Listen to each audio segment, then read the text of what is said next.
sexy people? Are you feeling sexy? Yes, 3 of you are. By the end of the next 2 days, you are going to feel so sexy. A week ago, I was in San Francisco, and I entered the stage in the usual way, with money guns ablazing. I just walked in.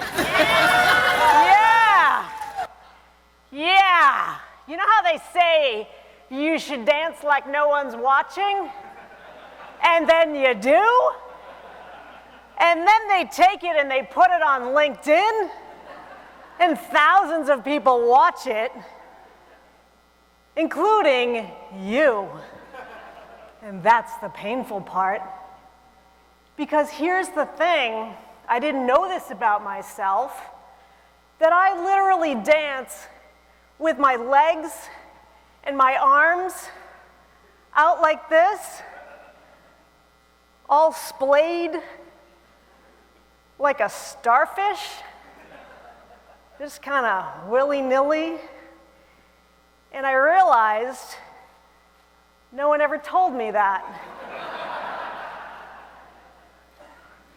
I look like Patrick in a suit jacket. So I wish you'd told me I'm not dancing anymore. I'm kidding, I don't really care.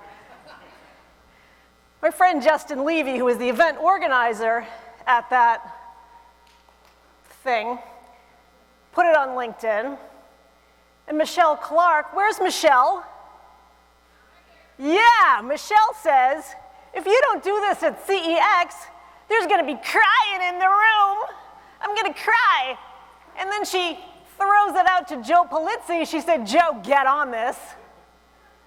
And Justin, who put it on LinkedIn, said, unless Joe creates custom CEX handbooks, Demand Base has that on lock, he says, all braggy-like. There's some shade going back and forth. You might say that Justin Levy levied the Levy Challenge. I had to practice that a few times, but I think I did it. I got it out, right? Yeah, I did. He levied the Levy Challenge. Justin Levy levied the Levy Challenge. Okay, yeah, I got it. And it's true. He did, in fact, create handbooks. Because in those money guns was not actual money, it was these. These were handbooks, which are basically worth nothing, but they're cute. Super cute. Kind of like rally social tokens. Too soon! Too soon! Heidi Cohen said, I don't care, I want some anyway. So I said, hey, I was waiting for that, Heidi. Let's try that again, a little better on the timing. Heidi Cohen said, yeah, I want some anyway. My friend Jess Tenedorio at Demand Base was like my wing woman backstage. She got the money gun, she got the hat, she set me all up, she teed me. And so I texted Joe and I said, Joe, we're doing this. And so Joe did a quick costume change. And he's like, yeah, we're doing this, Ann. I said, I'll bring the money guns, you get the cash and whatever else. But then this happened.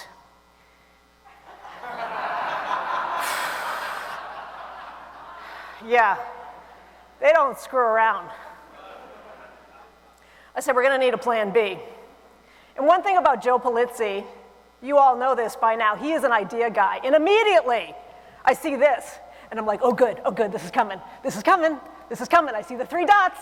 The 3 dots, he's going to have a great idea. It's going to be even better, and that's going to be even better. And then,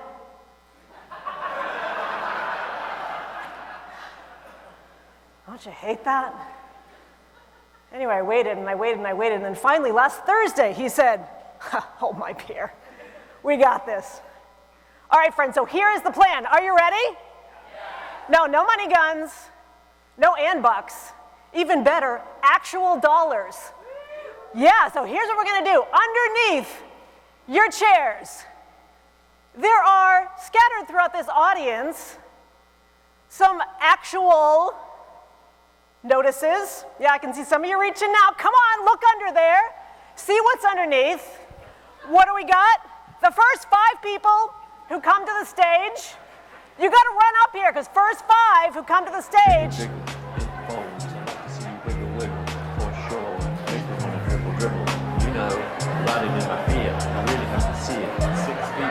Come on up if you've got it. You got to run.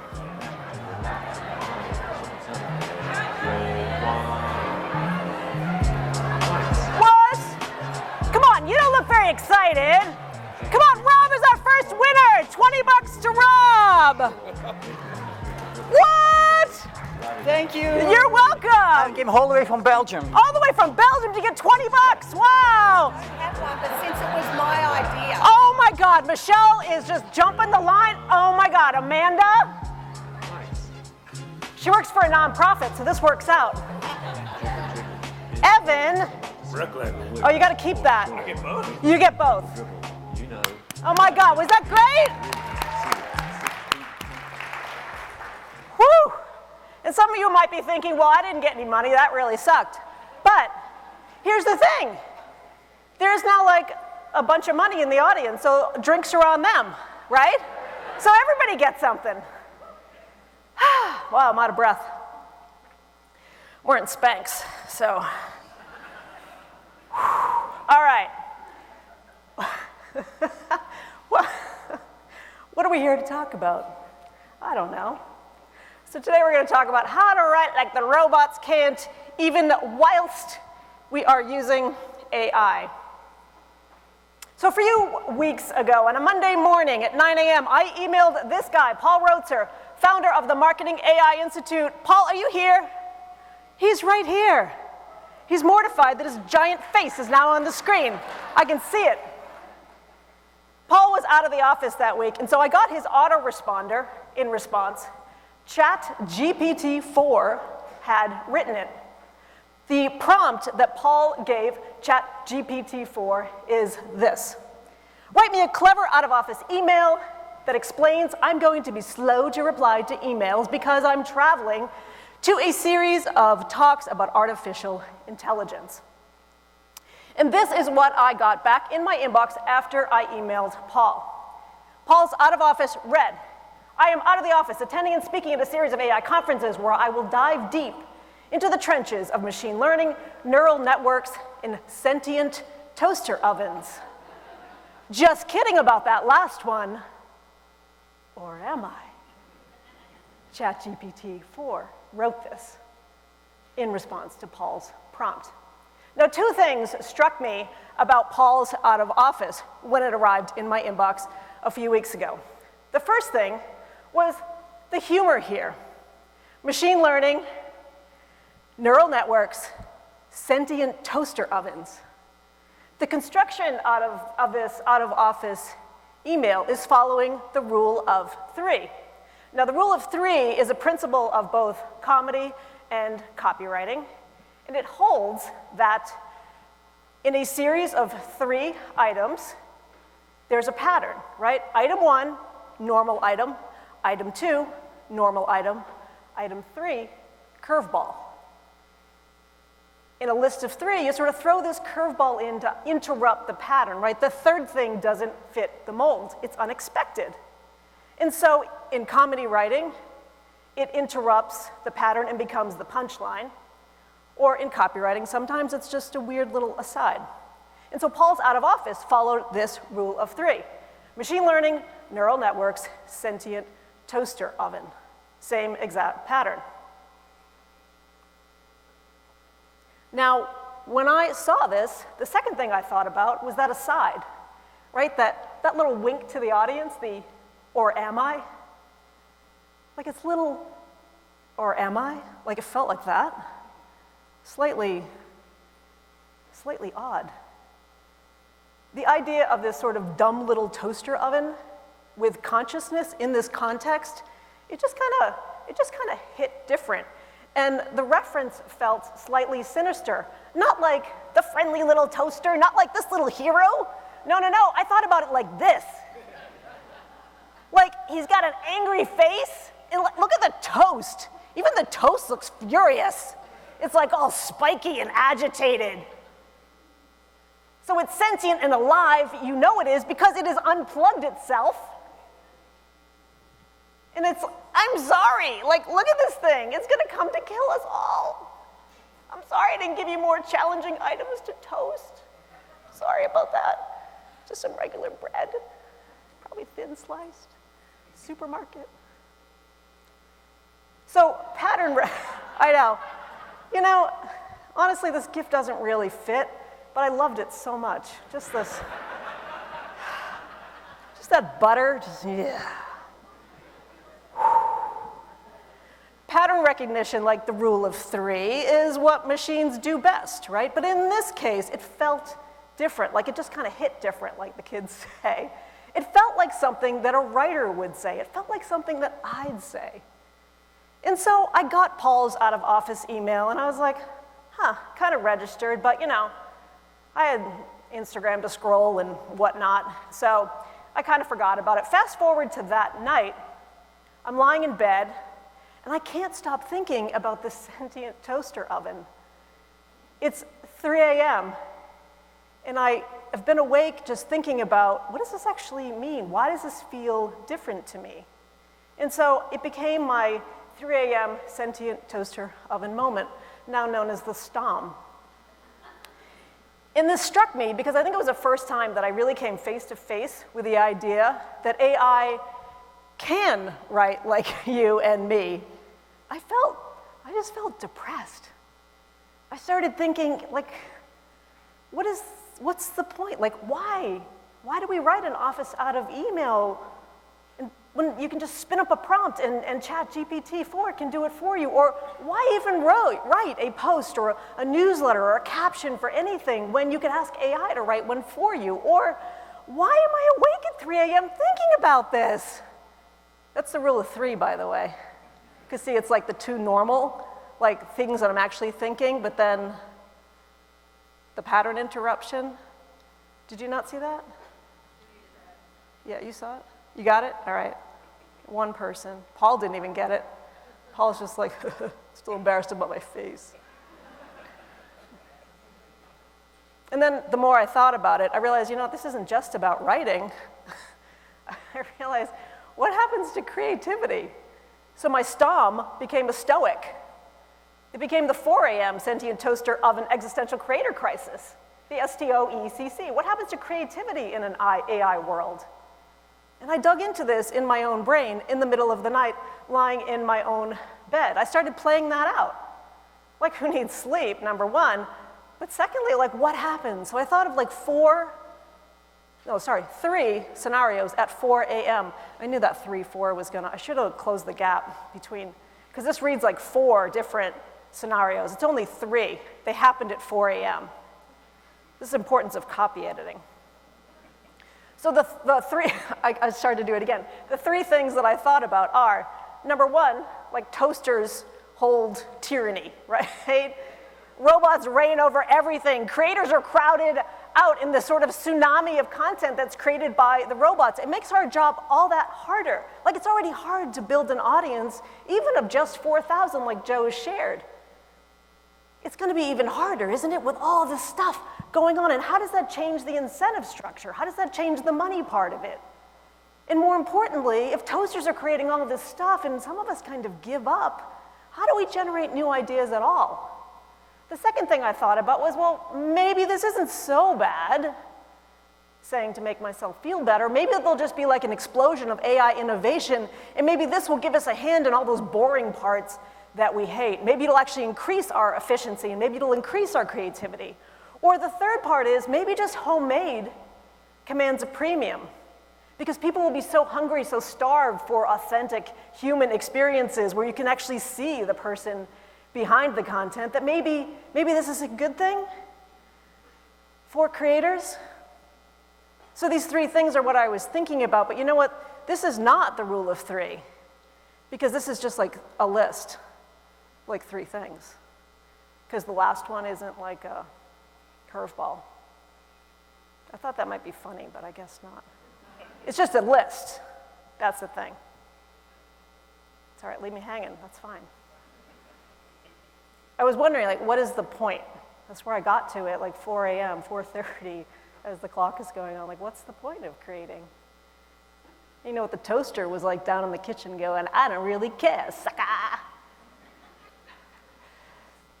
So listen, I have long believed that writing is the most important skill in business. I wrote a book about writing, thank you, 8 years ago. And then I wrote it again last fall. But in the past few years, it has felt like writing and text has been kind of disrespected, right? As TikTok and live video and podcasts, and I just found out from Joe's presentation that OnlyFans have now crept in. I didn't even realize, I wasn't even really thinking about OnlyFans. But as all of these other platforms, video and audio-based, have crowded into the creator world, text hasn't really felt the love. And maybe you've noticed this too, fueled by headlines like this. A visitor to your site reads only 28%? Like, this is the equivalent of like all those video platforms and all those OnlyFans people saying like, you can't sit with us, to all the words in the room. Words have gotten so much hate and so much shade online that we don't even want to hear them spoken out loud. So you see advice like this from Shakra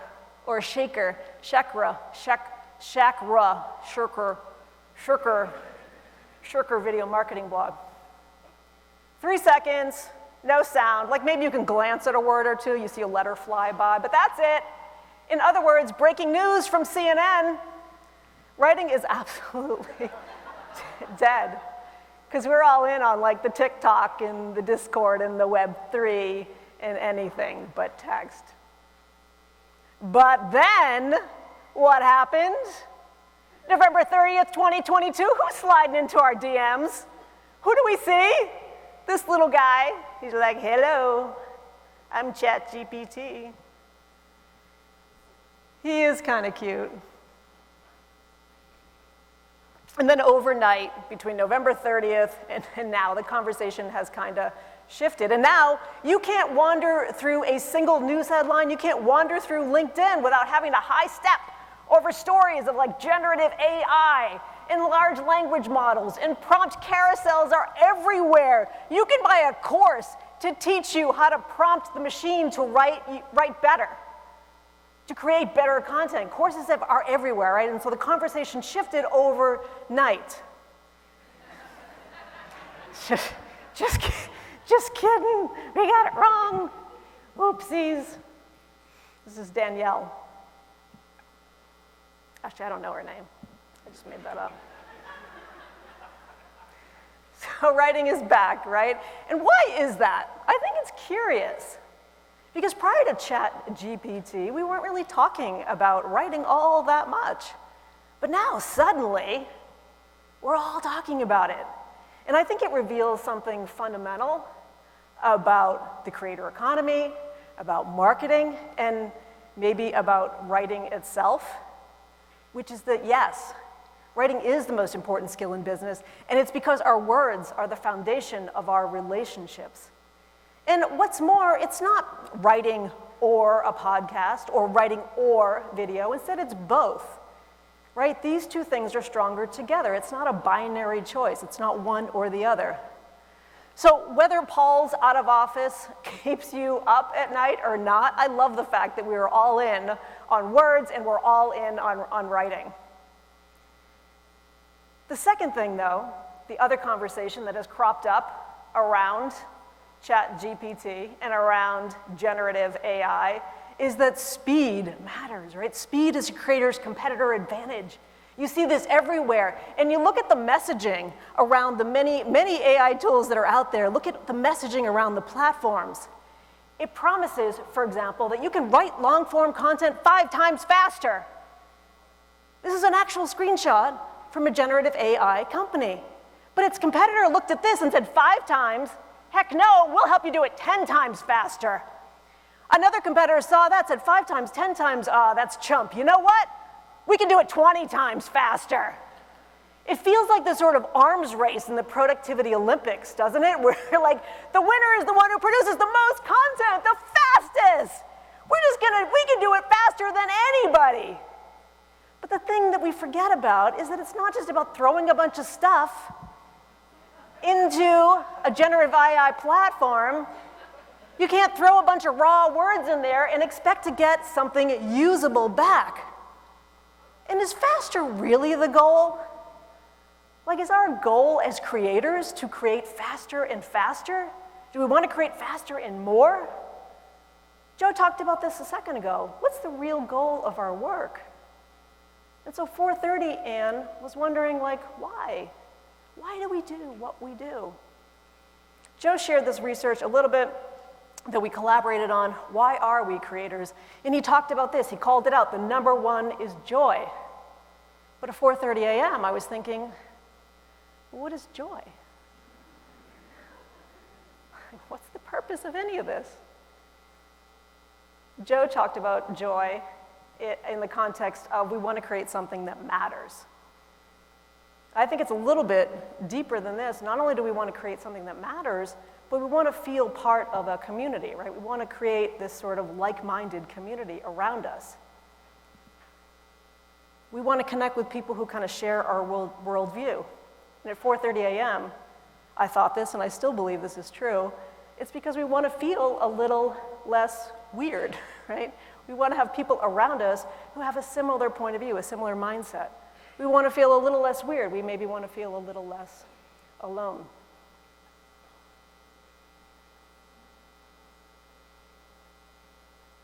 I looked at the research that Joe shared, and I think about what's not in there.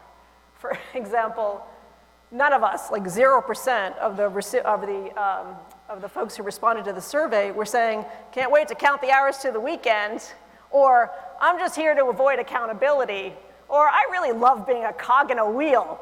That's what I'm doing as part of the creator economy, or I'm just here to quiet quit. Which honestly, I don't know how that would even work in a creator economy, if we all just quiet quit our own economies. I don't think that actually works. So we show up a little differently, right? So AI is not a creator content microwave, a creator's content microwave. Now, I know I sound a little bit like a hater around AI tools and platforms, and I'm actually not. I actually think there's a lot of great uses for AI.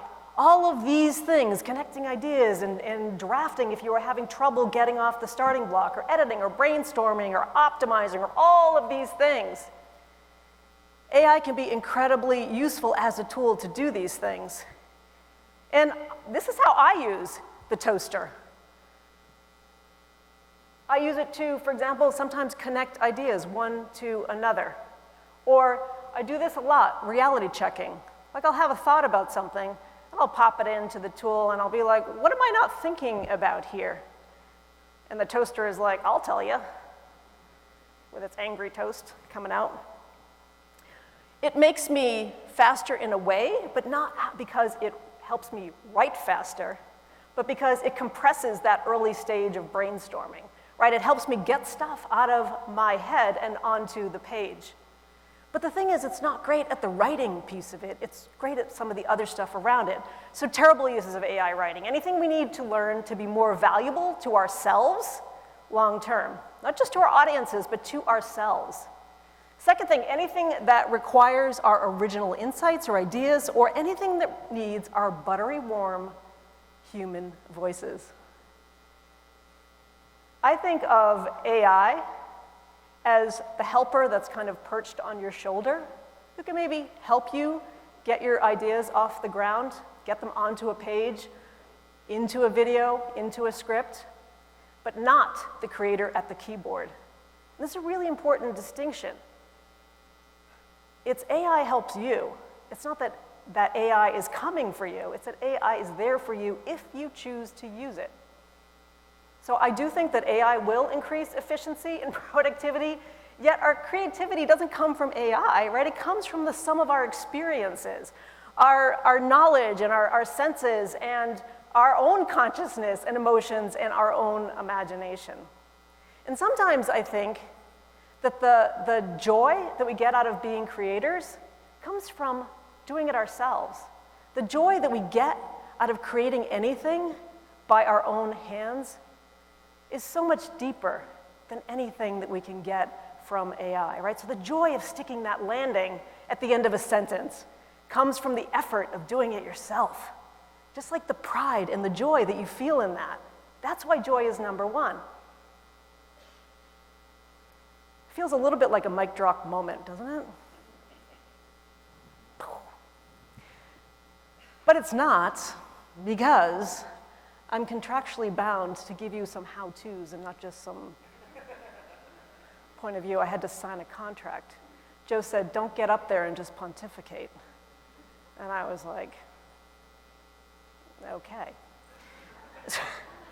So let's talk about the 7 ways to bring buttery, warm, joyful voices to our work.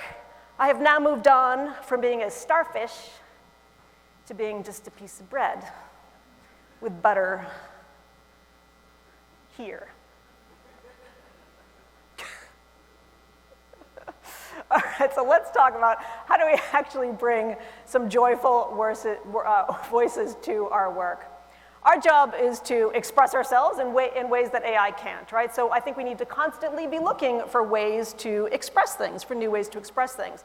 So to give you some very specific advice around this, the first thing is to create metaphors as a kind of insider wink. And what I mean by that is use your words to paint a picture in the mind of your audience in the context of their lives, in the context of your own work and how you help or connect with them. So you hear this a lot, like, yeah, reflect their experiences, use their language. We hear a lot, use you and all this kind of stuff. But I think more importantly is like help them be seen, number one, but also kind of delight your reader. Make your writing and your content feel like it's insider to insider. Create metaphors as a kind of insider wink, like, yeah, I get you. I do this all the time in my own email newsletter. In one of my recent issues, I talked about 9 ways to make email the happiest place on earth, and I extended the metaphor throughout the newsletter. I talked about, for example, see new heights from the Ferris wheel of ROI, because that's the height of this, that's how email works. Or ride that roller coaster of deliverability, because that's kind of the ride we're all on when we're sending an email newsletter. Or pitch balls into like that dunk tank, or that spam dunk tank. Now, these metaphors, would they work for a general audience? No, because it would be very confusing. But for a marketing audience who relies on email quite a bit, yeah, absolutely. Like it's an insidery wink part. And I teased it out so that people could see themselves a little bit and maybe felt a little bit of delight from what I was talking about. I shared the idea that your from line matters more than your subject line, which is something that I believe to be so true in email. But then I added this. I'm about to move on to the next bullet. And again, that metaphor of being in an amusement park, right? But you must be this tall to proceed to the next newsletter bullet point. Now, this wouldn't make any sense, really, in the context of anything other than my own audience. It would probably like annoy the heck out of Paul's toaster. He'd be like, what are you talking about? I don't get what's going on here. The second idea is to carry an idea to a ridiculous conclusion. Again, a concept in comedy writing. I did this recently where I talked about how AI is a tool. That's it, full stop. It's a tool, but also maybe not just a tool. Maybe a diamond-toothed chainsaw capable of felling a redwood, but it's also just a tool. The question becomes, who is holding the tool? And then I just carried that out. I played it out. You can put a vibrating, live, diamond-toothed chainsaw in my inexperienced, unpracticed, ignorant hands, and within seconds I will lose control of it and catch my sleeve in a blade, and oh my God, I just sheared my arm off. And in a panic, chainsaw thrashing wildly, I hack off the limbs of anyone standing near me, and before I black out, I see everything everywhere is chaos. It's a bloodbath. In the newsletter, just like play it out for you. Number 3, give your reader a speaking role. Again, we hear about this all the time. Like, think about pulling your audience into your content. Think about letting them recognize themselves, using the word you, using their actual words, helping your readers recognize themselves. But also, like, actually let them speak in your own content. What questions am I raising in the mind of my reader? And think about that from your reader's point of view, from your audience's point of view, and then give voice to those inner thoughts. My friend Jay Akunzo does this. Is Jay here? I was worried for a second that you weren't. It's very early, sorry. Jay Akunzo does this really well. He's talking about the creative process. He said, I like my process like I like my babies born after labor. It's a little bit of a visceral image. Talk about early. And then he says, parenthetically, if you agree to forget that, I will. Just, a slight, he's voicing the inner thoughts of his audience, right? Just a slight tip to them. All right, number 3, give your reader a speaking role. Yes, but what's even better? Give them a name. For example, Blake Madden writes a newsletter called Hospitology. He calls his audience hospitologists. It's like not even a real word. He made it up, but I love it. He's also voicing their inner thoughts. My friend Nina Bell, she calls her audience wild things. Why does she call them wild things? It's because she talks about wild food experimentation. She does a lot of foraging. Right now, she's in Central Park foraging for weeds. That sounds like a joke, but it's not. She actually really is. And then she goes back and she puts them in a sandwich and she eats them. Add a second sense, always, number 4. I cannot be in Ohio in talking about anything related to content without giving a shout out to the folks at the Northeast Ohio Regional Sewer District. Do you know these folks? They are killing it. Yeah, they are the best. I don't live in Northeast Ohio. I don't have a particular interest in sewer or districts of any kind, but I love the way that they approach their content. In a recent newsletter, they talked about how Vince Vetrano, who works at the Northeast Ohio Regional Sewer District, narrates our journey through the pipes under the city like a Netflix documentary. They put you in it with him, right? He has 20 years of maintenance knowledge under his hard hat and soaked into the very fibers of his flannel-lined hoodie. But the second sense really comes to life here. In the renewable energy facility, where sludge is incinerated and energy generated, every step has a sound like a right in the middle of his email newsletter, as our boots tread upon a dusty mix of sand and ash on concrete floors. Like, think about, what does something sound like? Not just what something looks like, which is what we default to quite often as creators, but what does something sound like? What does it taste like? What does it feel like? Number 5, think about your word choice, because word choice equals style. I do this a lot in my buttery warm joy. For example, I use these words like harbinger or nincompoop or shenanigans. Like, why do I do this? They're sort of archaic, they're kind of old-timey, they're sort of unnecessarily long, and I kind of drop them like a hand grenade, like right into the middle of a sentence. Why? Because they are weird, just precisely because of that. Because I'm a little weird, and so they sort of work together. It's a stylistic choice I make to show the audience who I am and maybe delight them a little bit. I love what Cubits does. Cubits is an eyewear brand in Great Britain. Now don't be thinking, oh, this is a content marketing thing. Well, yeah, it kind of is, but I think there's a lot we can learn from it. Just look at the language here. Our industry, you know what, actually, I should do this in a British accent. Our industry has become staid and uninspiring, yeah? Characterized by badly made and fitted frames, confusing and overcomplicated processes, clinical and unfriendly environments, aggressive sales patter, and excessive wastage. Services, there's a services page. Tools to keep your spectacles in fine fettle. What's more, visit us. Up until the 19th century, they're telling a little bit of story about their neighborhood. The area was known as Five Fields. By day, a pleasant collection of market gardens, and by night, a dangerous haunt of highwaymen and rapscallions. Look at the words in this. Patter and wastage in fine fettle. Highwaymen and rapscallions. Their word choice is so beautiful. It just screams Great Britain. It screams personality from this eyeglasses brand, because they are totally right. Most eyeglass brands are completely staid and uninspiring. They don't have this kind of voice at all. This is the best contact page I think that I've ever seen in the history of the internet. Contact us. In an elegantly designed yet upbeat and lively London Cubits room, a group of people can't wait to read what you're about to write. My God. Look at the empathy in that, what you're about to write. Think of the signals that that's sending. They're putting themselves right in the mind of the person who's sitting down. Maybe this person's going to complain about something.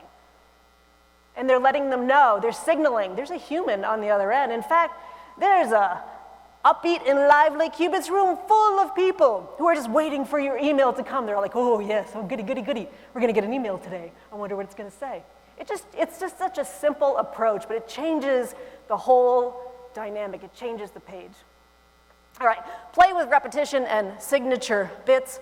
One of my favorite accounts to follow on both TikTok and Instagram is Sandwiches of History. Sandwiches of History is created by a guy named Barry Enderwick, who is known to his 3,000-ish, something like that, TikTok followers as this, Sandwiches of History.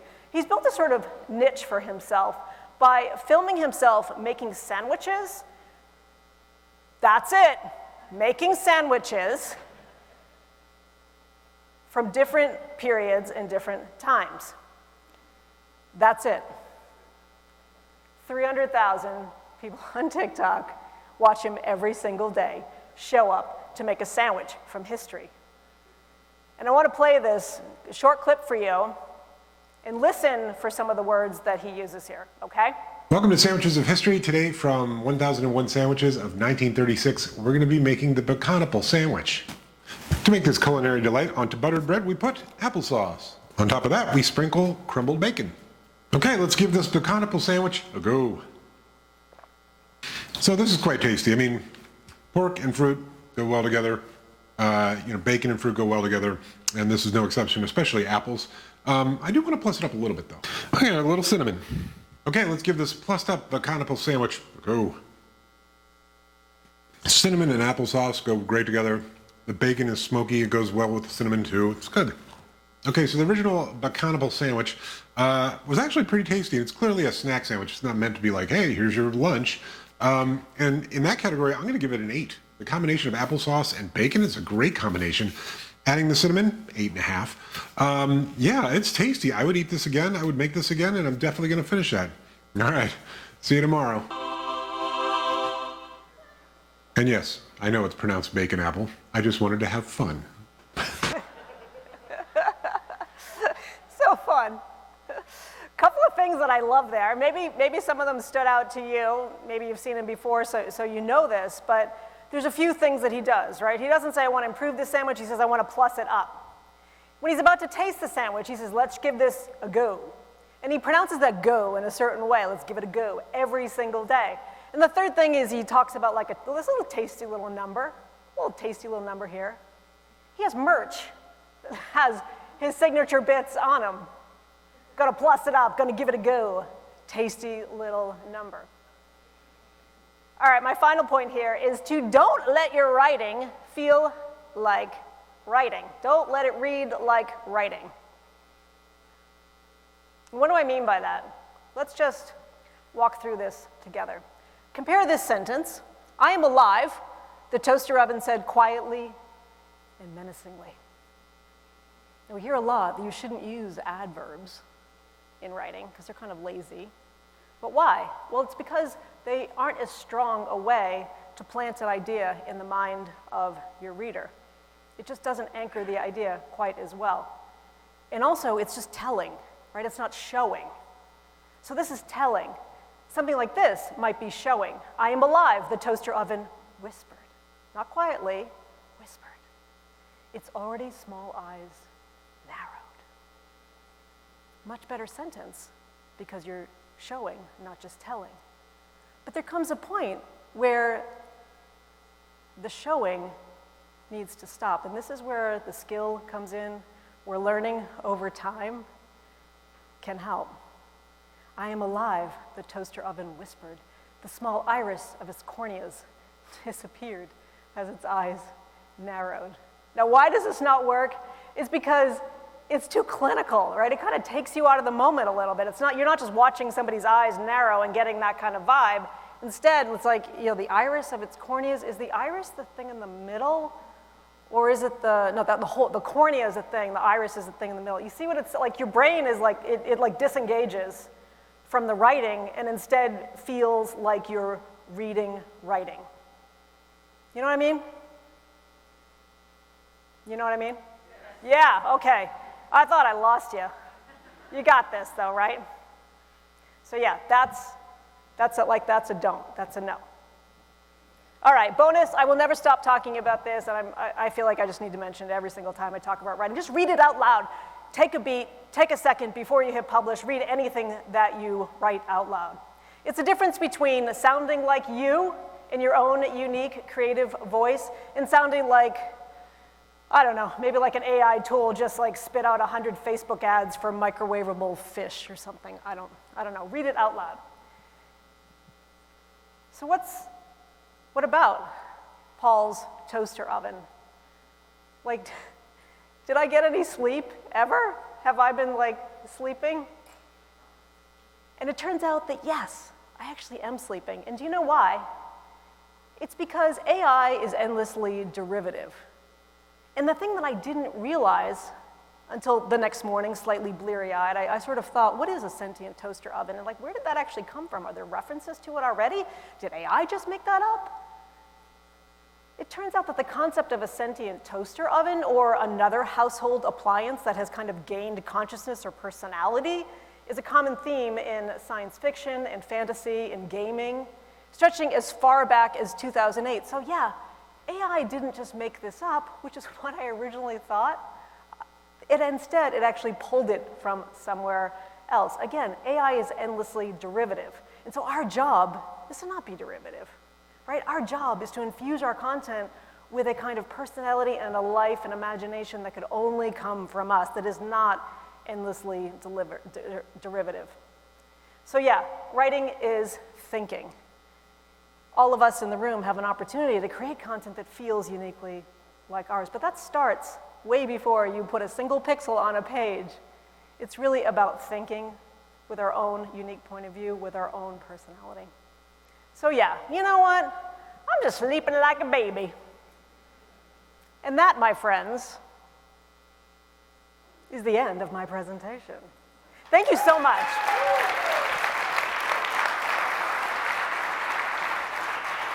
And I'm going to dance off the stage like a starfish.